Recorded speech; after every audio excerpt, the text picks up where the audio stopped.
നമസ്കാരം. എജുവേൾഡ് കേരള യൂട്യൂബ് ചാനലിലേക്ക് എല്ലാവർക്കും സ്വാഗതം. 2026 അക്ഷരകേരളി പരീക്ഷാ പതിപ്പിലെ +1 തുല്യത ഹിസ്റ്ററി മാതൃകാ ചോദ്യപേപ്പർ വിശകലനം രണ്ടാം ഭാഗമാണ് ഇന്നത്തെ ക്ലാസ്സിൽ ഉൾപ്പെടുത്തിയിരിക്കുന്നത്. ഒന്നാം ഭാഗത്തിന്റെ ലിങ്ക് ഡിസ്ക്രിപ്ഷനിൽ കൊടുത്തിട്ടുണ്ട്. കാണാത്തവർ അതും കൂടി കാണുക. മറ്റു വിഷയങ്ങളുടെയും മാതൃകാ ചോദ്യപേപ്പർ വിശകലനം ഉടൻ തന്നെ ചാനലിൽ ഉൾപ്പെടുത്തുന്നതാണ്. അതുകൊണ്ട് ഈ ചാനൽ ഇതുവരെ സബ്സ്ക്രൈബ് ചെയ്തിട്ടില്ലെങ്കിൽ സബ്സ്ക്രൈബ് ചെയ്ത് സപ്പോർട്ട് ചെയ്യുക. പുതിയ ക്ലാസുകൾ അപ്ലോഡ് ചെയ്യുമ്പോൾ തന്നെ നോട്ടിഫിക്കേഷൻ ലഭിക്കുവാൻ ബെൽ ബട്ടൺ കൂടി എനേബിൾ ചെയ്യുക. നിങ്ങളുടെ അഭിപ്രായങ്ങളും നിർദ്ദേശങ്ങളും കമന്റായി അറിയിക്കുക. ക്ലാസ് ഇഷ്ടമായാൽ ലൈക്കും ഷെയറും ചെയ്യാൻ മറക്കരുത്. ചോദ്യപേപ്പർ നോക്കാം. 21 മുതൽ 25 വരെയുള്ളവയിൽ ഏതെങ്കിലും 4 ചോദ്യങ്ങൾക്ക് ഉത്തരം എഴുതുവാനാണ്. ഓരോന്നിനും 4 സ്കോർ വീതമാണ്. 21 മുതൽ 25 വരെയുള്ള ക്വസ്റ്റ്യൻ നമ്പറുകൾ തെറ്റിച്ചാണ് ക്വസ്റ്റ്യൻ പേപ്പറിൽ കൊടുത്തിരിക്കുന്നത്. 21 പകരം 22 കൊടുത്തിരിക്കുന്നത്. അത് തിരുത്തി 21 തന്നെ വായിച്ചു തുടങ്ങാം. 21ാമത്തെ ചോദ്യം, കുരിശ് യുദ്ധങ്ങൾ വിശദമാക്കുക. കുരിശ് യുദ്ധങ്ങൾ വിശദമാക്കുക. പേജ് നമ്പർ 45 നോക്കുക. യൂറോപ്പിലെ ക്രിസ്ത്യാനികൾ ജെറുസലേം ഉൾപ്പെടെയുള്ള വിശുദ്ധ സ്ഥലങ്ങൾ മുസ്ലിങ്ങളുടെ നിയന്ത്രണത്തിൽ നിന്ന് തിരിച്ചുപിടിക്കാൻ 11 മുതൽ 13 വരെയുള്ള നൂറ്റാണ്ടുകളിൽ നടത്തിയ യുദ്ധങ്ങളാണ് കുരിശ് യുദ്ധങ്ങളെന്ന് അറിയപ്പെടുന്നത്. 1092 സെൽജുക് സുൽത്താനായ മാലിക് ഷാ ബാഗ്ദാദിൽ മരണപ്പെട്ടതോടെ അദ്ദേഹത്തിന്റെ സാമ്രാജ്യം ശിഥിലമായി. ഈ സാഹചര്യം മുതലെടുത്ത് 1905 ബൈസാന്റിയൻ ചക്രവർത്തിയെ പിന്താങ്ങി വിശുദ്ധ യുദ്ധത്തിൽ പങ്കെടുക്കാൻ പോപ്പ് അർബൻ രണ്ടാമൻ ക്രിസ്ത്യാനികളോട് ആഹ്വാനം ചെയ്തു. പ്രധാനമായും 3 കുരിശുയുദ്ധങ്ങളാണ് നടന്നത്. ഒന്നാം കുരിശുയുദ്ധം 1098 മുതൽ 1099 വരെ. രണ്ടാം കുരിശുയുദ്ധം 1145 മുതൽ 1149 വരെ.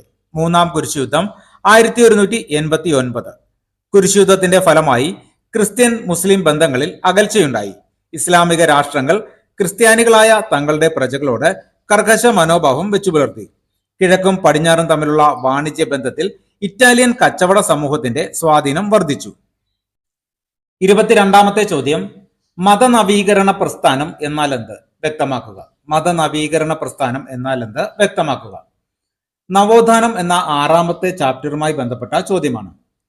മാനവിക ആശയങ്ങളിലൂന്നി 16ാം നൂറ്റാണ്ടിൽ യൂറോപ്പിലെ ക്രൈസ്തവ സഭയിൽ, പ്രത്യേകിച്ച് കത്തോലിക്ക സഭയിൽ നിലനിന്നിരുന്ന അഴിമതികളും അനാചാരങ്ങളും എതിർത്ത് സഭയെ നവീകരിക്കാൻ ആരംഭിച്ച പ്രസ്ഥാനമാണ് മതനവീകരണ പ്രസ്ഥാനം.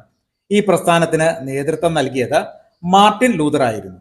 1517 അദ്ദേഹം തന്റെ 95 പ്രബന്ധങ്ങൾ പ്രസിദ്ധീകരിച്ചു. ഇതോടെ മതനവീകരണ പ്രസ്ഥാനം യൂറോപ്പിലുടനീളം വ്യാപിച്ചു. മതനവീകരണ പ്രസ്ഥാനത്തിന്റെ ഫലമായി പ്രൊട്ടസ്റ്റന്റ് സഭകൾ രൂപം കൊണ്ടു. കത്തോലിക്ക സഭയും നിരവധി പരിഷ്കാരങ്ങൾ നടപ്പിലാക്കി. മതസ്വാതന്ത്ര്യം, വ്യക്തിചിന്ത, വിദ്യാഭ്യാസം എന്നിവയ്ക്ക് പ്രാധാന്യം വർദ്ധിക്കുകയും യൂറോപ്പിന്റെ മത, രാഷ്ട്രീയ, സാമൂഹിക മേഖലകളിൽ വലിയ മാറ്റങ്ങൾ ഉണ്ടാവുകയും ചെയ്തു. 23ാമത്തെ ചോദ്യം, കോപ്പർനിക്കസ് വിപ്ലവം എന്നാൽ എന്ത് വിശദമാക്കുക. കോപ്പർനിക്കസ് വിപ്ലവം എന്നാൽ എന്ത് വിശദമാക്കുക. പേജ് നമ്പർ 84 നോക്കുക. ചരിത്രത്തിൽ വലിയ മാറ്റങ്ങൾ സൃഷ്ടിച്ച വൈജ്ഞാനിക ചിന്തകരിൽ ഒരാളാണ് പോളണ്ടിൽ നിന്നുള്ള നിക്കോളാസ് കോപ്പർനിക്കസ്. നവോത്ഥാന ശാസ്ത്രത്തിന് ഇദ്ദേഹം നൽകിയ സംഭാവനകളെ പൊതുവെ കോപ്പർനിക്കസ് വിപ്ലവം എന്നാണ് അറിയപ്പെടുന്നത്. പ്രപഞ്ചത്തെക്കുറിച്ച് നിലവിലുണ്ടായിരുന്ന ധാരണകളെ അദ്ദേഹം ചോദ്യം ചെയ്തു. ആദ്യകാലത്ത് ആളുകൾ വിശ്വസിച്ചിരുന്നത് ഭൂമിയാണ് സകലതിന്റെയും കേന്ദ്രമെന്നും സൂര്യനും മറ്റ് ഗ്രഹങ്ങളും ഭൂമിയെ വലം വെക്കുകയാണെന്നുമാണ്. എന്നാൽ പ്രപഞ്ച തത്വങ്ങളെപ്പറ്റി പ്രതിപാദിച്ചുകൊണ്ട് ഒരു ജ്യോതിശാസ്ത്ര വിപ്ലവം കോപ്പർനിക്കസ് തുടങ്ങിവെച്ചു. അദ്ദേഹത്തിന്റെ പ്രശസ്തമായ കൃതിയാണ് the revolution of heavenly bodies അഥവാ ജ്യോതിർഗോളങ്ങളുടെ ഭ്രമണം. തന്റെ വിപ്ലവകരമായ ചിന്താധാരകൾ ഈ കൃതിയിൽ അദ്ദേഹം അവതരിപ്പിച്ചു. അത് പ്രകാരം സൗരയൂഥത്തിന്റെ കേന്ദ്രം സൂര്യനാണെന്നും ഭൂമിയും മറ്റ് ഗ്രഹങ്ങളും സൂര്യനെയാണ് ചുറ്റിക്കൊണ്ടിരിക്കുന്നതെന്നും കോപ്പർനിക്കസ് വാദിച്ചു. ഇതാണ് ഹീലിയോസെൻട്രിക് തിയറി. എന്നാൽ കത്തോലിക്ക സഭയുടെ എതിർപ്പ് ഭയന്ന് അദ്ദേഹം അത് പ്രസിദ്ധീകരിച്ചില്ല.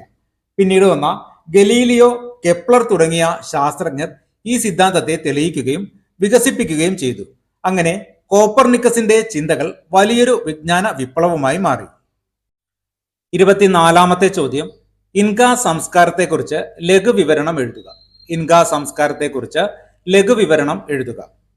പേജ് നമ്പർ 92 നോക്കുക. 12ാം നൂറ്റാണ്ടോടെ തെക്കേ അമേരിക്കയിൽ വികസിച്ചു വന്ന ശക്തമായ ഒരു സംസ്കാരമായിരുന്നു ഇൻകാ സംസ്കാരം. പെറു ആയിരുന്നു ഇതിന്റെ കേന്ദ്രം. അധികാരത്തിന്റെ കേന്ദ്രം രാജാവായിരുന്നു. അതുപോലെ ക്വിച്ചുവ എന്ന കൊട്ടാര ഭാഷ എല്ലാവർക്കും സംസാരിക്കാൻ കഴിയണമായിരുന്നു. മുതിർന്നവരുടെ സഭയാണ് ഓരോ ഗോത്രവും ഭരിച്ചിരുന്നത്. ഇൻകകൾ പർവ്വതങ്ങളിലൂടെ റോഡുകൾ നിർമ്മിച്ചു. കൃഷിയായിരുന്നു സംസ്കാരത്തിന്റെ അടിസ്ഥാനം. ചോളം, ഉരുളക്കിഴങ്ങ് തുടങ്ങിയവ കൃഷി ചെയ്തിരുന്നു. അഴുക്കുചാലും ജലസേചന സൗകര്യങ്ങളും വികസിപ്പിച്ചു. അതുപോലെ ആ കാലഘട്ടത്തിൽ തുന്നലും മൺപാത്ര നിർമ്മാണവും വികസിച്ചിരുന്നു. ക്യൂബ് വന്ന കണക്കുകൂട്ടൽ സമ്പ്രദായവും നിലനിന്നിരുന്നു. ഇങ്ങനെ ശക്തമായ ഭരണ സംവിധാനം, കൃഷി, മികച്ച റോഡ് ശൃംഖല, ക്യൂബ് പോലുള്ള കണക്കുകൂട്ടൽ രീതി എന്നിവ കൊണ്ട് ഇൻക സംസ്കാരം ലോകത്തിലെ പ്രധാന പുരാതന സംസ്കാരങ്ങളിൽ ഒന്നായി മാറി. 25ാമത്തെ ചോദ്യം, ഐക്യരാഷ്ട്ര സംഘടനയുടെ ഘടകങ്ങൾ ഏതെല്ലാം? ഐക്യരാഷ്ട്ര സംഘടനയുടെ ഘടകങ്ങൾ ഏതെല്ലാം? Page number 130. അന്താരാഷ്ട്ര സമാധാനവും സുരക്ഷയും നിലനിർത്തുന്നതിനും രാജ്യങ്ങൾ തമ്മിൽ സഹകരണം വളർത്തുന്നതിനുമായി 1945 രൂപീകൃതമായ സംഘടനയാണ് ഐക്യരാഷ്ട്ര സംഘടന അഥവാ യുണൈറ്റഡ് നേഷൻസ് ഓർഗനൈസേഷൻ. ഐക്യരാഷ്ട്ര സംഘടനയ്ക്ക് 6 പ്രധാന ഘടകങ്ങളുണ്ട്. 1 പൊതുസഭ, 2 രക്ഷാസമിതി, 3 സാമ്പത്തിക സാമൂഹിക സമിതി, 4 സെക്രട്ടേറിയറ്റ്, 5 അന്താരാഷ്ട്ര നീതിന്യായ കോടതി, 6 ട്രസ്റ്റിഷിപ്പ് കൗൺസിൽ. പൊതുസഭ എന്താണെന്ന് നോക്കാം. എല്ലാ അംഗരാജ്യങ്ങൾക്കും അംഗത്വമുള്ള പ്രധാന സഭയാണ് പൊതുസഭ. ഓരോ രാജ്യത്തിനും വോട്ടവകാശമുണ്ട്. അന്താരാഷ്ട്ര വിഷയങ്ങൾ ചർച്ച ചെയ്യുകയും ശുപാർശകൾ നൽകുകയും ചെയ്യുന്നു. രക്ഷാസമിതി ലോക സമാധാനവും സുരക്ഷയും സംരക്ഷിക്കുന്ന പ്രധാന ഘടകമാണിത്. 15 അംഗരാജ്യങ്ങളാണ് ഇതിലുള്ളത്. ഇതിൽ 5 സ്ഥിരാംഗങ്ങളും 10 താൽക്കാലിക അംഗങ്ങളും ഉൾപ്പെടുന്നു. അടുത്തത് സാമ്പത്തിക സാമൂഹിക സമിതി. സാമ്പത്തിക സാമൂഹിക വിദ്യാഭ്യാസ ആരോഗ്യ സാംസ്കാരിക മേഖലകളിൽ അന്താരാഷ്ട്ര സഹകരണം വളർത്തുന്നു. സെക്രട്ടേറിയറ്റ് ഐക്യരാഷ്ട്ര സംഘടനയുടെ ദൈനംദിന ഭരണ കാര്യങ്ങൾ നിർവഹിക്കുന്ന ഘടകമാണിത്. സെക്രട്ടറി ജനറൽ ആണ് ഇതിന്റെ തലവൻ. ഇപ്പോഴത്തെ സെക്രട്ടറി ജനറൽ അന്റോണിയോ ഗുട്ടറസ് ആണ്. അന്താരാഷ്ട്ര നീതിന്യായ കോടതി നെതർലൻഡ്സിലെ ഹേഗിലാണ് ആസ്ഥാനം. രാജ്യങ്ങൾ തമ്മിലുള്ള തർക്കങ്ങൾ പരിഹരിക്കുകയും നിയമോപദേശം നൽകുകയും ചെയ്യുന്നു. ട്രസ്റ്റിഷിപ്പ് കൗൺസിൽ ട്രസ്റ്റ് പ്രദേശങ്ങളുടെ ഭരണവും വികസനവും മേൽനോട്ടം വഹിക്കുന്നതിനായി രൂപീകരിച്ചതാണ്. നിലവിൽ പ്രവർത്തനം നിർത്തിവച്ചിരിക്കുകയാണ്.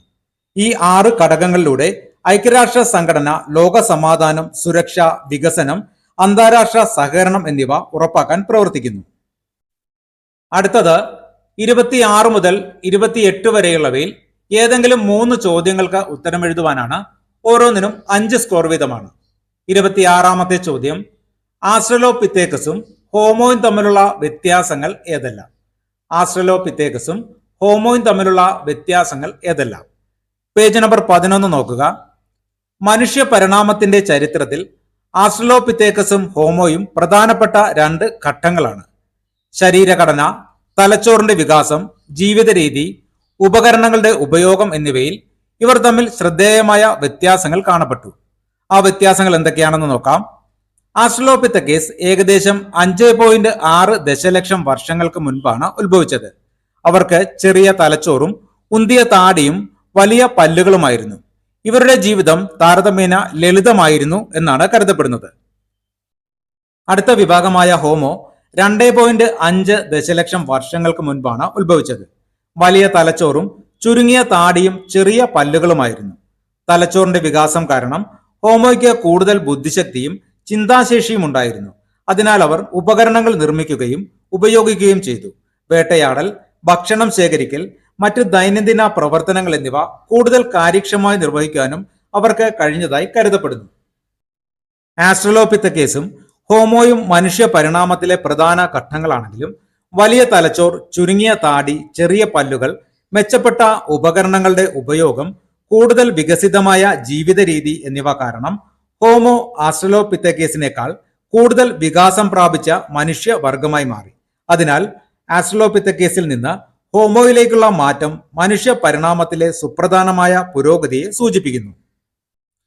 27ാമത്തെ ചോദ്യം, കാലം കണക്കാക്കൽ, ഗണിതശാസ്ത്രം എന്നീ രംഗങ്ങളിൽ മെസൊപ്പൊട്ടേമിയക്കാരുടെ സംഭാവനകൾ വിവരിക്കുക.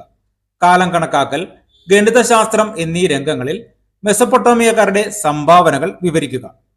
പേജ് നമ്പർ 17 നോക്കുക. മെസപ്പൊട്ടോമിയക്കാർ കാലം കണക്കാക്കലിലും ഗണിതശാസ്ത്രത്തിലും ലോകത്തിന് വിലപ്പെട്ട സംഭാവനകൾ നൽകിയവരാണ്.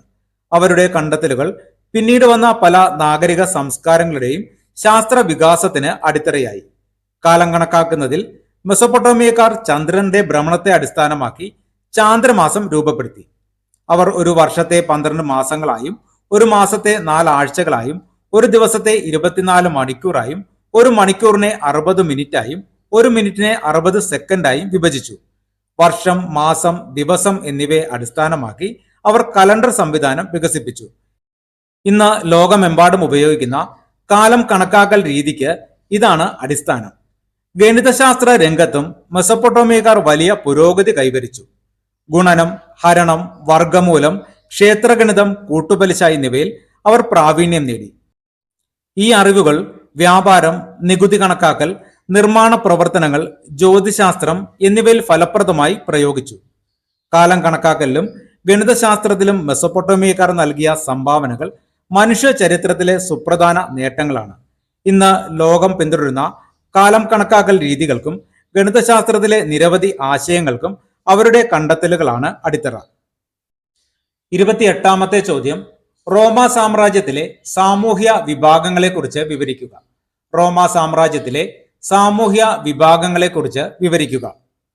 Page number 28. റോമാ സാമ്രാജ്യത്തിലെ സമൂഹം വിവിധ സാമൂഹ്യ വിഭാഗങ്ങളായി വിഭജിക്കപ്പെട്ടിരുന്നു. സമൂഹത്തിലെ ഓരോ വിഭാഗത്തിനും വ്യത്യസ്തമായ സ്ഥാനവും പ്രാധാന്യവും ഉണ്ടായിരുന്നു. റോമൻ ചരിത്രകാരനായ ടാസിറ്റസ് ഈ സാമൂഹ്യ വിഭാഗങ്ങളെ 5ആയി തിരിച്ചു. 1 സെനറ്റർമാർ, 2 അശ്വാരൂഢ വിഭാഗത്തിലെ പ്രമുഖർ, 3 ആദരണീയ വിഭാഗം, 4 ഹ്യൂമിലിയോറസ്, 5 അടിമകൾ. വിശദമായി നോക്കാം. സെനറ്റർമാർ സമൂഹത്തിലെ ഏറ്റവും ഉയർന്ന വിഭാഗമായിരുന്നു. ശക്തരും സമ്പന്നരുമായ ഇറ്റാലിയൻ കുടുംബാംഗങ്ങളാണ് ഈ വിഭാഗത്തിൽ പെട്ടിരുന്നത്. അടുത്തത് അശ്വാരൂഢ വിഭാഗത്തിലെ പ്രമുഖർ. സമൂഹത്തിലെ മറ്റൊരു പ്രധാന സാമൂഹ്യ വിഭാഗമായിരുന്നു ഇവർ.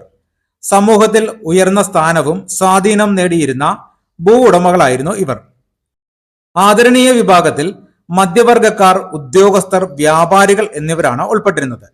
ഹ്യൂമിലിയോറസ് വിഭാഗത്തിൽ കീഴാള വർഗക്കാർ, ഗ്രാമങ്ങളിലെ പണിക്കാർ, തൊഴിലാളികൾ, താൽക്കാലിക തൊഴിലാളികൾ എന്നിവരായിരുന്നു ഉണ്ടായിരുന്നത്. അടിമകൾ റോമാ സാമ്രാജ്യത്തിലെ ഏറ്റവും താഴെ തട്ടിലുള്ള സാമൂഹ്യ വിഭാഗമായിരുന്നു.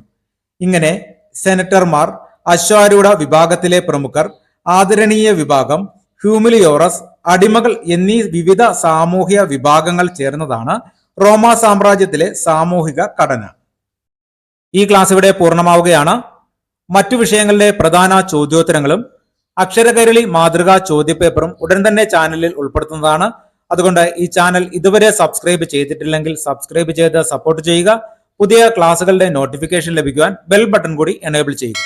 നിങ്ങളുടെ അഭിപ്രായങ്ങളും നിർദ്ദേശങ്ങളും കമന്റായി അറിയിക്കുക. ക്ലാസ് ഇഷ്ടമായാൽ ലൈക്കും ഷെയറും ചെയ്യാൻ മറക്കരുത്. നന്ദി, നമസ്കാരം.